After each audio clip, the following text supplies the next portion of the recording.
அஸ்ஸலாமு அலைக்கும். என்னோட வெட்டிங் ஆனிவர்சரி டே எப்படி போச்சுன்னு பார்க்கலாமா? அன்னைக்கு வீட்ல நாங்க எல்லாரும் மொஹர்ரம் மாதம் இருக்கக்கூடிய ஆஷூரா நோன்பு தான் வச்சிருந்தோம். அன்னைக்கு சண்டே வேற பசங்கலாம் கொஞ்சம் லேட்டா தான் எந்திரிச்சிருந்தாங்க.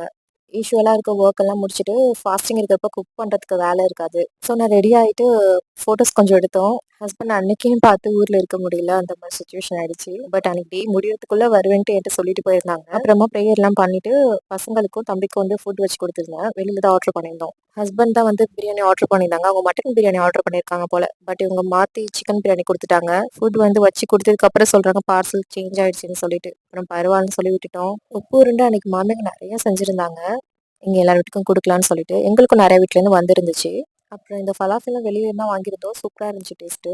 அன்னைக்கு டின்னருக்கு சிக்கன் கிரேவி, இடியாப்பமும் வீட்ல பண்ணியிருந்தோம். முர்த்தபா, பரோட்டாலாம் வெளியிலேருந்து வாங்கியிருந்தோம். இஃப்தார் முடிச்சுட்டு உடனே சாப்பிட முடியாது, கிளம்பணும்னு சொல்றதுனால அத்தம்மாக்கு பேக் பண்ணி குடுத்தாச்சு. இதோட கன்டினியூஷன் பார்ட் 2ல பார்க்கலாம். Take care. பாய்.